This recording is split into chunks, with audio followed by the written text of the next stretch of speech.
reveal the conductor.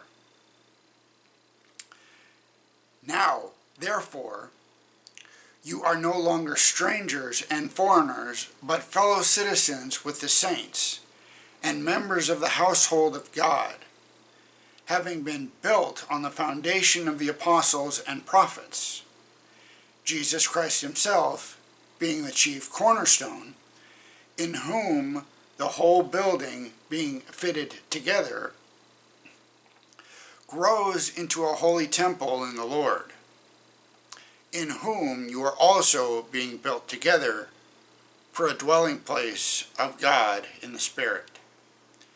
Ephesians 2, verses 19 through 22. It should be carefully noted that when Jesus left for heaven, he did not leave behind a single individual who had been divinely nominated to be his representative on earth.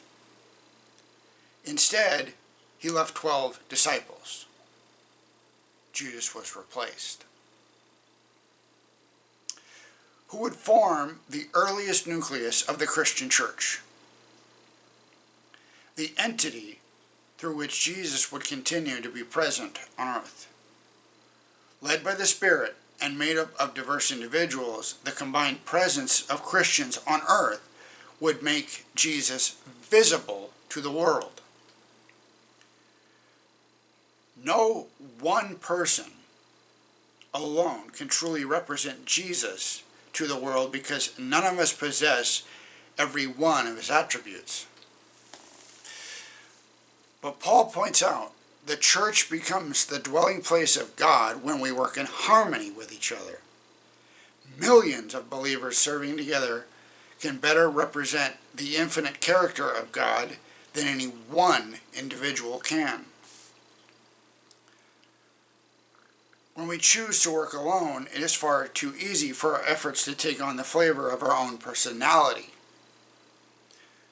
With just one person, the church, if one person can be called a church, is created in one's own image more than that of Jesus.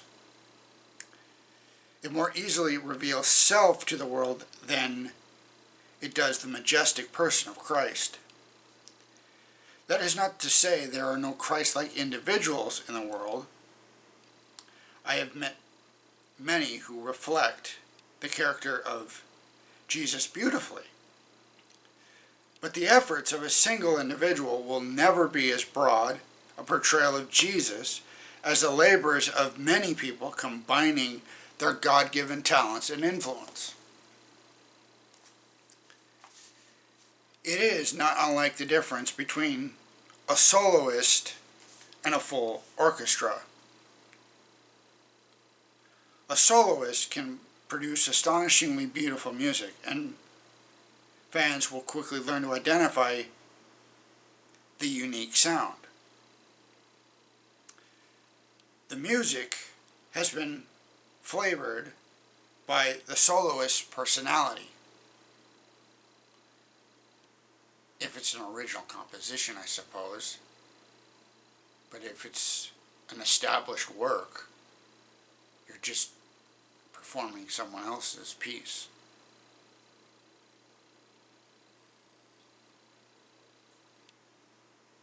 Although you might not play it the same way, but still, it's someone else's piece.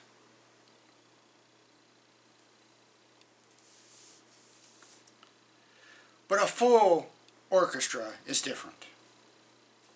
When many instruments combine their sounds together, the result is much larger and fuller.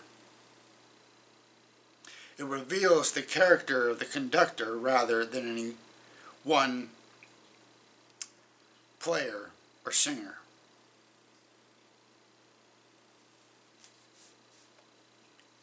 Debatable. Our task as Christians is to reveal the conductor to the world. And that becomes much easier when we follow his prompting and combine our efforts in order to light up the planet with God's glory in the last moments before Jesus returns.